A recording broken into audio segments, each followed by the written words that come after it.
చింతచిగురు పప్పు. చింతచిగురు పప్పుకు కావాల్సిన పదార్థాలు: చింతచిగురు ఒక 50 గ్రాములు, కందిపప్పు చిన్న కప్పుతో తీసుకున్నాం, ఒక 3 పచ్చిమిరపకాయలు. ముందరగా మనం ఈ చింతచిగురిని మనం క్లీన్ చేసుకోవాలి బాగాను. ఏది చెత్త అది లేకుండా అంతా ఏరుకుని కడిగి కొద్దిగా ఆరబెట్టుకుని శుభ్రం చేసుకోవాలి. ఈ చింతచిగురు పప్పుకి ముందర పోపు వేసుకోవాలి. ఒక స్పూన్ నూనె, కొద్దిగా మినపప్పు, కొద్దిగా జీలకర్ర,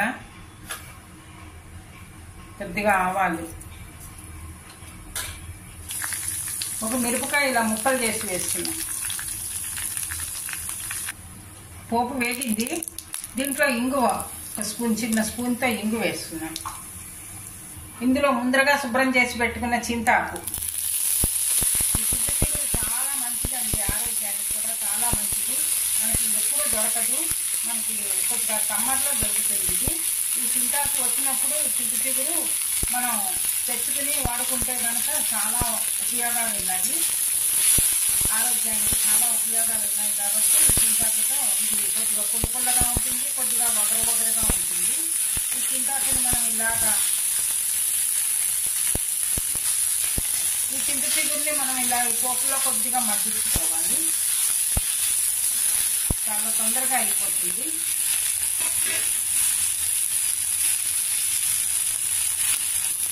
ఇందులో పచ్చిమిరపకాయలు ఇక్కడ వేసి కొద్దిగా మగ్గించుకోవాలి. చింతచిగురు మగ్గింది. ముందరగా మనం పప్పు తీసుకున్న పప్పుని ఉడికించుకొని పెట్టుకోవాలి. నేను కుక్కర్లో ఉడికించాను.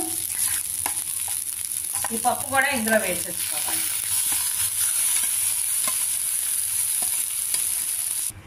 పప్పుకి తగినంత ఉప్పు, కొద్దిగా పసుపు, ఒక స్పూన్ కారం, బాగా మిక్స్ చేసుకోవాలి పప్పుని. ఇది ఇంగు పోపు వేసాం కదా, చాలా రుచిగా ఉంటుంది ఇంగు వాసనతోను. మనకి ఆప్షన్ అండి, కావాలంటే మనం వెల్లుల్లిపాయలు కూడా దీంట్లో వేసుకోవచ్చు. వెల్లుల్లిపాయలు వేసుకున్నా బాగుంటుంది. ఇంగుతో పాటు వెల్లుల్లిపాయలు కూడా వేసుకోవచ్చు. ఇష్టమైన వాళ్ళు వెల్లుల్లిపాయలు వాడుకోవచ్చు. మనకి చింతచిగురు పప్పు రెడీ అయింది. పప్పు రెడీ అయింది. మనం ఇంకా సర్వింగ్ బౌల్లోకి తీసుకోవటమేనండి.